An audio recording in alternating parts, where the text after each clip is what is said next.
In this section, we're going to be covering a lot of ground.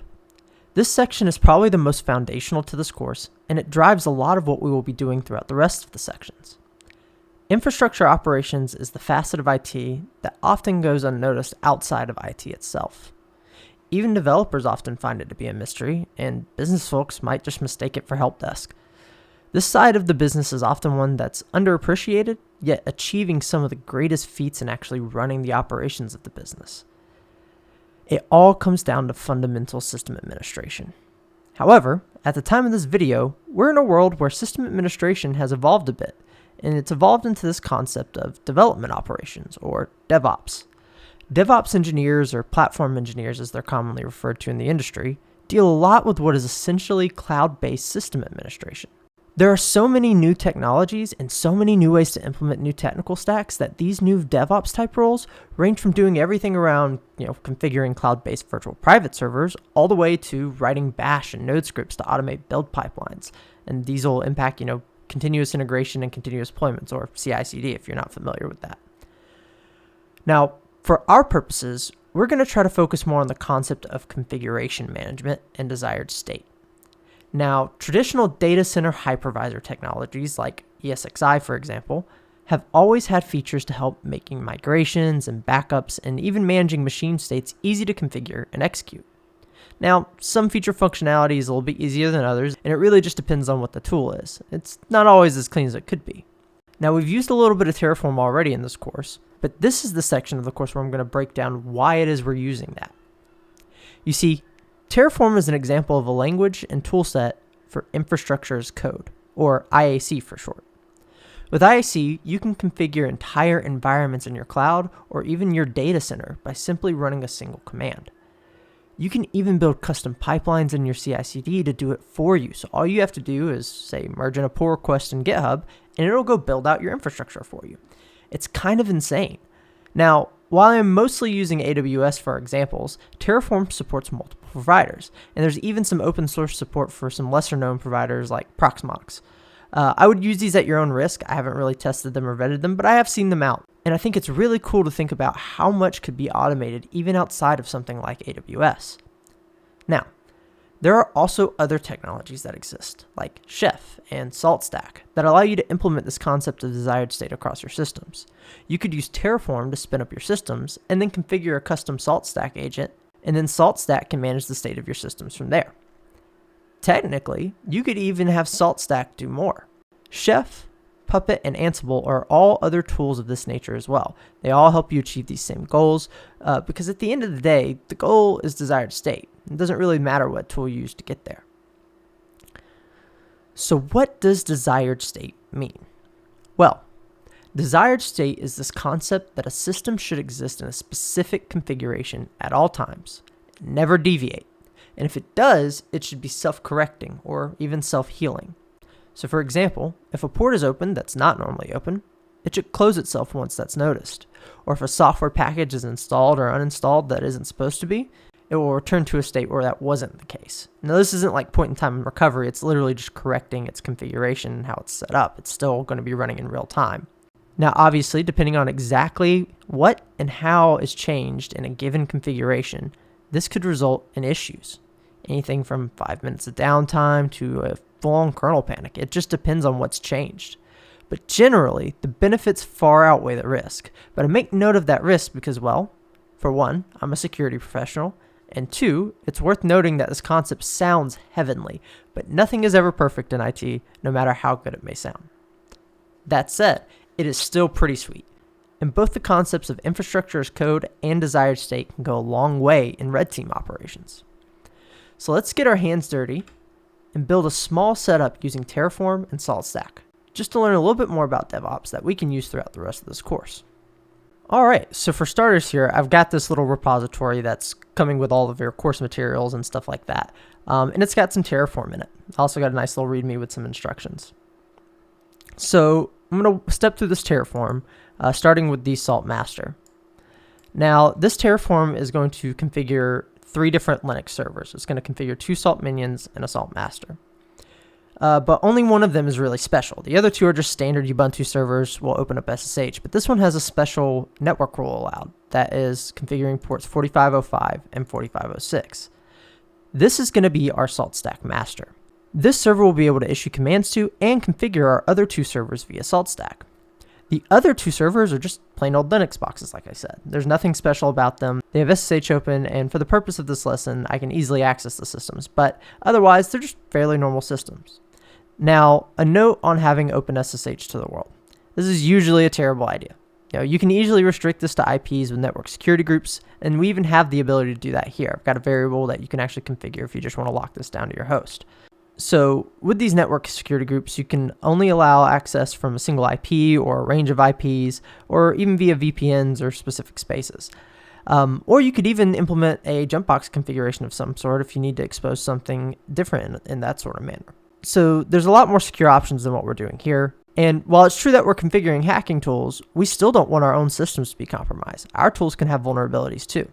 As professional ethical operators handling potentially sensitive client data at times too, like passwords and different credentials, is equally, if not more important, that your systems be more secure than your clients. There are certain access control liberties that you can take to run an operation where deemed applicable, but don't think that you can just leave default creds on and skip all the basics of configuration. That is an extremely poor taste. All the good fundamentals of system administration apply to the red team operations as well. Now, all that said, I wanted to go through the process of manually configuring SaltStack, since it's likely a newer technology for most of you watching this video. But agent installation can be easily automated even with Terraform if need be. In fact, I encourage you to take that as an extra exercise if you want to challenge yourself. See if you can figure out how to configure the Salt Minion and master installations using just Terraform. If you do it, feel free to tag me on Twitter and post your repo or something like that. I'll likely check out your code at some point. So the first thing I want to do is go configure the Salt master, but before we can do that, we actually have to spin up our servers. So we're going to run a Terraform plan, if we're in the right directory, of course. So let's go into our base SaltStack directory. We can see here we have our Terraform file, so we'll run a Terraform plan. And this is going to tell us what it's going to do before it actually does it. So we can see here it's going to configure a couple different hosts all through, and it kind of summarizes at the beginning. It's got a base state for the AMI Ubuntu, Minion 0, and Minion 1. I may want to change this to Ubuntu Master a little bit later on. I'll probably push that up in the repos, but since we're not later on the lesson yet and I'll be clearing out these resources, this will be fine. But I make note of that to keep in mind because this Ubuntu AMI is used across multiple sections in the project, and if you're configuring multiple servers at once and not cleaning up after yourself, you may want to make note of that. Okay, so looks like we're configuring our 3 servers and it looks like everything's going to work out great. We're going to add 5 things. So let's run a Terraform apply. It's going to run through the plan and then prompt us if we're ready to execute. We'll say yes. And this actually shouldn't take too terribly long. Spinning up these Ubuntu servers isn't too hefty of a task, but once we're done, we're going to need to make note of the IPs of all our hosts so that way we can use them later. All right, cool. So here are our outputs. These are the IPs of all our hosts. So we have our masters and our 2 minions. So I'm going to copy these out, and I'm just going to put them in this README for now. I'm going to be referencing the README a lot, so that'll be helpful. Okay, so the first thing I want to do is configure the Salt master. So we're going to go SSH into that, get all the installation packages set up, and go from there. So let's do just that. I'm going to SSH in using my key that I've configured. And the default user on these Ubuntu AMIs is Ubuntu. Awesome, so now we're in. So what I want to do now is I've got this link over here referencing the repo SaltStack Ubuntu. And this is actually just the full setup guide for how you install SaltStack on Ubuntu. And it starts off by adding the GPG key for the actual repository. Then you're actually going to need to go into a app list file to add the SaltStack repositories. This way you'll actually just be able to apt install a lot of the packages and tools you need. So we're going to run vim and get this source in there. Awesome. Now all we have to do is a sudo apt update. And one thing that's important to note is that Salt is a privileged tool, meaning that the minions and masters run as root users. And that'll be a little bit important to note once we get into our desired state. But for now, all we really need to do is run an apt-get install salt-master, and this will set up the salt master for us. It'll even actually start it, and there's not much more we need to do outside of configuring our minions next. So while this is running, we're going to hop over to one of our minion boxes. We'll start with minion 1. And we'll SSH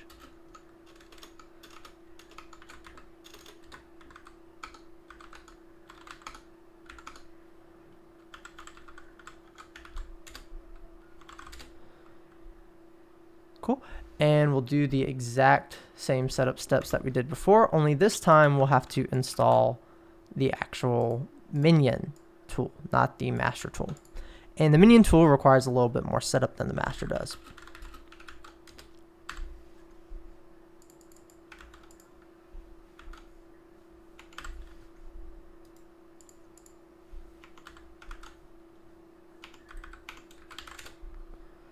All right, we'll run a sudo apt update again.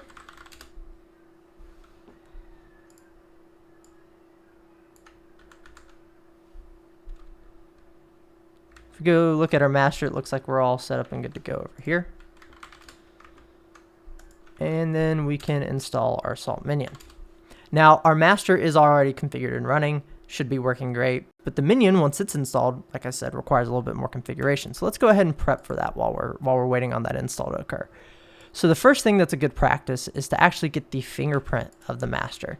So this is going to be a public and private key kind of association, so you can do integrity checks against the master you're going against. There's actually potential attacks against Salt Stack for Man in the Middle, where you can actually intercept agents and pretend to be a bad master, and it's really not that hard to do. But Salt has put in a compensating control for this where you have a fingerprint, and if your fingerprint doesn't match what the master is telling you on your initial communication, the minions won't successfully associate. And this is a really good defense against that type of attack. So I always recommend doing it. It doesn't take much to set up. So we'll have our fingerprint there, and we also need to get our master IP so we can actually tell the minion what master it needs to talk to. So it looks like that's all set up. To set up everything I was just talking about, most of the core configuration files are in the directory etc salt. So the config that we're looking for the minion is actually just called minion. So we'll open it. And the first thing we'll do is set up our master. So on the master line, you could give it a DNS name, an IP, whatever that you have. And then we need to go get the fingerprint that we got. So this will be the master.pub. And we're going to look for the master finger line in the config and just paste that between those quotes. And now we're ready to go. So now we can actually say, the minion shouldn't be started, but just in case it is for any reason, we can restart it. Or you could just systemctl start the minion. But now it should be online and operational. And if we actually go back to our master, we can actually list what hosts are trying to talk to us with the salt key command and passing it the -L flag. So it looks like we have one unaccepted key from that host that we just set up. Now I'm going to go set up the other minion real quick, just so you can see that we're accepting multiple minions and able to control multiple minions. But I'm going to skip through that for the video's purposes, so you don't have to watch me do the same thing again. All right, cool. So I've just configured the other minion and restarted it. If we list them again, we now have 2 minions that are connecting back to us. So let's accept those both. You can do attack A to accept all, or you could just specify specific minions, but we want them all, so we're going to accept them all. And now if we list, we can see that we actually have 2 accepted minions. Awesome. All right, so cool. Now we have our minions onboarded, and we're almost ready to get into desired state. But first, I just want to show that we're actually executing commands successfully. So we can run the salt command, and remember it's privileged, so we have to run sudo. And you can specify minions or even pattern match on naming conventions that you may have throughout your environment. It's kind of got like a regex type deal going on with how you can specify the name. So just a star says, give me everything, every minion that I have, make sure you run this command. But that's important to note because you could have Windows-based minions that aren't going to be able to run Linux commands. So to run just like a command, you do command.run and then pass it the command you want to run. So in this case, we'll do an ID. And we can see both of our minions have successfully called back with the ID command, and the output is that they're running as root. So that's important. The Salt minion is also a privileged minion running as root. So if you compromise a Salt master, you've got root access to tons and tons of systems, assuming you can root the master itself, right? So that's just important to note because we're about to get into that desired state stuff. So let's dive into the desired state stuff. Most of the actual state management and handling is going to occur on the master itself. And the directory that occurs in is the /serve directory or /srv. So as you can see, this directory is actually empty. We actually have to make the directory salt. So everything related to states usually goes in /serve salt. So now that we have the salt directory, I'm going to go ahead and do a preparatory step. You can do this a number of ways. I like to do a folder-based structure where you can have some flexibility, but you can name your salt state files the name of the actual state. For example, we're making an add user state, so you could call the file adduser.sls. But what I prefer to do is make a directory called adduser. That'll be our states directory. And then we will have in it an init.sls.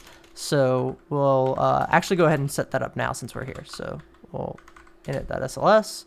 So in our project here, we actually have the init.sls for what you'll need. And this is just going to be an add, Nix-based user to a system.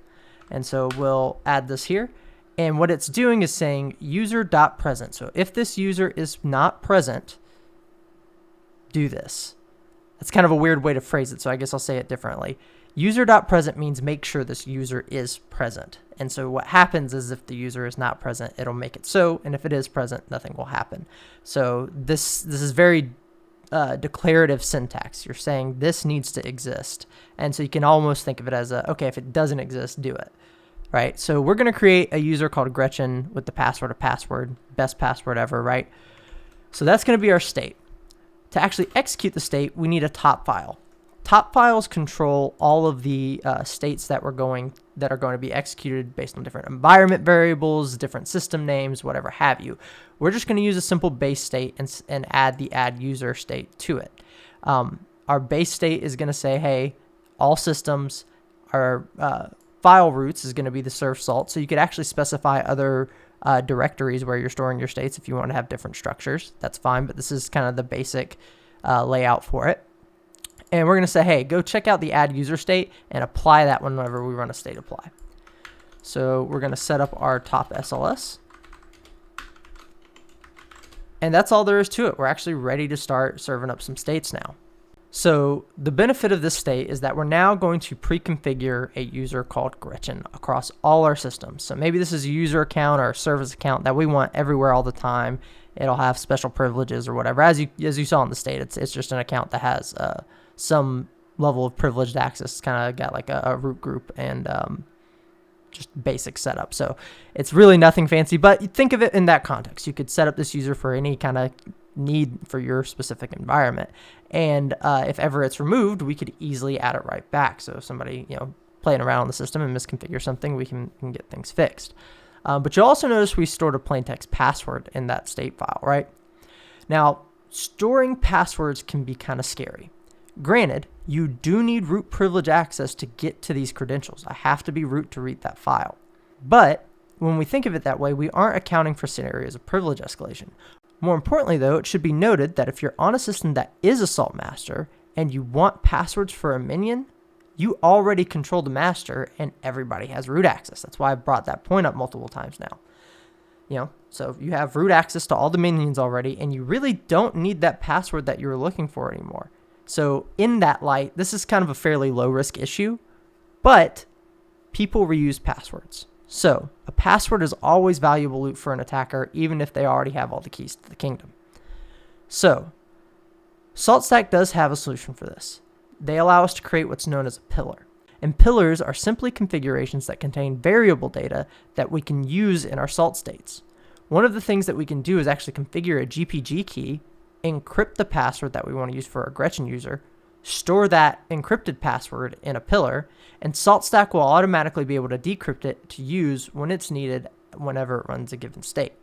Now, that's a bit outside the scope of this course. This isn't a lesson on SaltStack. We've already touched a lot more SaltStack configuration just at the bare minimum that we need to get the point across. And so we more just want to focus on the tools that we have available and the concepts of desired state itself. However, consider the pillar thing an extra challenge for you to go try for yourself if you're interested in learning more about SaltStack. All right, so now all we need to do is execute the state we made. So we could run straight into a state apply, but we want to be able to test things. So much like we had a Terraform plan that just showed us what was going to happen before it did, state apply has the argument of test. And so we set test equal to true, which means it's just going to run the state apply, but not actually execute it. And it'll tell us what the output would be. So it goes across both these systems, says, hey, this user is not there. So the user Gretchen would be set to be added. And that's what would change. So now we can take away the test line and just apply it. And just like that, looks like it added the Gretchen user exactly how we needed it to. All right, so let's go look at one of those systems and see if Gretchen's actually there. We'll just cat the passwd file. Looks like Gretchen's here. So if we sudo su into Gretchen, awesome. We are now Gretchen. And Gretchen is in the root group, so we could actually technically do some stuff. So cool, our Gretchen user's there. We're all happy that we're there. Awesome. Now what I'm gonna do is remove the Gretchen user. And then we're gonna see how Salt behaves whenever we test our state again, and it sees that the user isn't there. So we're gonna say sudo del user Gretchen.